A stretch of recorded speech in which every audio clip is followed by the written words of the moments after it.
విద్యార్థుల కలల ప్రపంచానికి America one of the destination. విదేశాల్లో చదువుకొని అక్కడే సెటిల్ అయిపోవాలని చాలా మంది భావిస్తుంటారు. కానీ అక్కడికి వెళ్ళాక ఆర్థిక ఇబ్బందులకు గురై కెరీర్ను నాశనం చేసుకుంటున్నారు. విదేశాలకు వెళ్లే విద్యార్థులు ముందుగానే యూనివర్సిటీలు అందించే స్కాలర్షిప్లు, అక్కడ జీవన వ్యయం, పార్ట్ టైం జాబ్లను సరిగ్గా ప్లాన్ చేసుకోవాలని సూచిస్తున్నారు.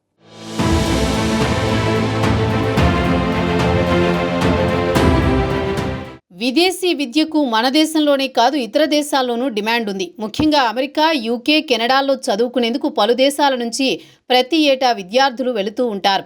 ఇటీవల అమెరికా, యూకేకు భారత్, చైనా నుంచి విద్యార్థులు ఎక్కువగా వెళుతున్నారు. గతంతో పోలిస్తే ఇప్పుడు భారత్లో విదేశాలకు వెళ్లే విద్యార్థుల సంఖ్య ఎక్కువైంది.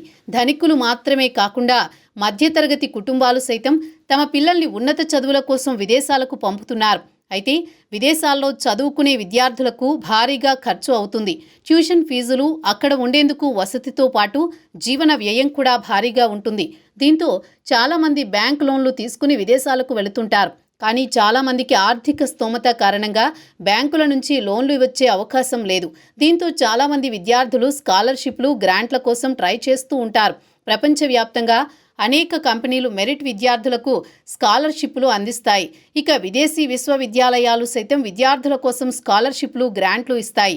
ఆ కాలేజీలు పెట్టే టెస్టులు పాస్ అయిన వారికి ప్రతిభ ఆధారంగా స్కాలర్షిప్లు ఇస్తుంటారు.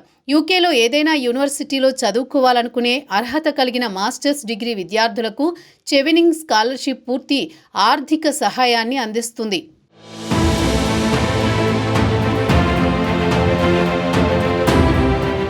ప్రపంచవ్యాప్తంగా విదేశీ విద్యార్థులు ఎక్కువగా ఎంచుకునే గమ్యస్థానం అమెరికా. ఇక్కడ యూనివర్సిటీలకు మంచి గుర్తింపు ఉంది. ఇక్కడ అనేక యూనివర్సిటీలు విద్యార్థులకు స్కాలర్షిప్లు ఇస్తూ ఉంటాయి. విద్యార్థి ప్రతిభ, అకాడమిక్ ఎక్సలెన్స్, టాలెంట్ లేదా స్పాన్సర్ చేసే సంస్థ నిర్దేశించిన ప్రమాణాల ఆధారంగా స్కాలర్షిప్లు, గ్రాంట్లు లభిస్తాయి.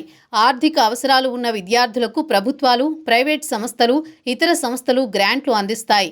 ఈ నిధులు ట్యూషన్ ఫీజులు, పుస్తకాలు, జీవన వ్యయాలు మరియు ఇతర విద్యా సంబంధిత ఖర్చులను కవర్ చేస్తాయి. ఇక చాలామంది విద్యార్థులు తమ జీవన వ్యయం కోసం విదేశాల్లో పార్ట్ టైం ఉద్యోగాలు చేస్తూ ఉంటారు. బ్యాంకు రుణాలపై ఆధారపడకుండా ఉండేందుకు పార్ట్ టైం ఉద్యోగం చేసుకోవడం బెస్ట్ ఆప్షన్ అంటున్నారు నిపుణులు. విదేశీ యూనివర్సిటీలు చాలా వరకు వర్క్ స్టడీ ప్రోగ్రాంలు నిర్వహిస్తాయి. వీటి ద్వారా క్యాంపస్లోనే పార్ట్ టైం జాబ్లు చేసుకోవచ్చు. అంతేకాక ఇంటర్న్షిప్ లేదా ఆన్ క్యాంపస్ల ద్వారా ఉద్యోగాలు సంపాదించవచ్చు. ప్రస్తుతం అమెరికాలో F1 వీసా ద్వారా చదువుకుంటున్న విద్యార్థులు కేవలం క్యాంపస్లోనే పార్ట్ టైం జాబ్ చేయాలని ట్రంప్ ఆదేశాలు జారీ చేశారు. క్యాంపస్ బయట ఎవరైనా పార్ట్ టైం ఉద్యోగాలు చేస్తే వారిని తిరిగి స్వదేశాలకు పంపేస్తున్నారు. ఇక వారానికి 20 గంటలు మాత్రమే పార్ట్ టైం జాబ్ చేయాలి. సెలవుల్లో వారానికి 40 గంటల వరకు పార్ట్ టైం జాబ్ చేయవచ్చు. కేవలం ఈ నిబంధన అమెరికాలో మాత్రమే ఉంది. UK, France, Germany, Australia, Canada దేశాల్లో మాత్రం విద్యార్థుల పార్ట్ టైంపై ఎలాంటి ఆంక్షలు లేవు.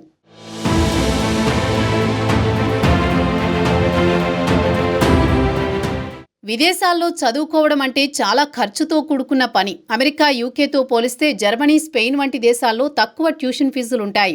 కొన్ని దేశాల్లో వసతి ఖర్చులు తక్కువగా ఉన్నా ఫీజులు అధికంగా ఉంటాయి.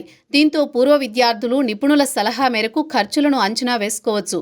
విదేశీ యూనివర్సిటీల నుంచే కాక స్వదేశంలోనూ స్కాలర్షిప్లు పొందే అవకాశం ఉంది. కొన్ని రాష్ట్రాలు విదేశీ విద్యకు సహాయం అందిస్తున్నాయి. మరికొన్ని క్రౌడ్ ఫండింగ్ సంస్థలు విద్యార్థుల చదువులకు హెల్ప్ చేస్తూ ఉంటాయి.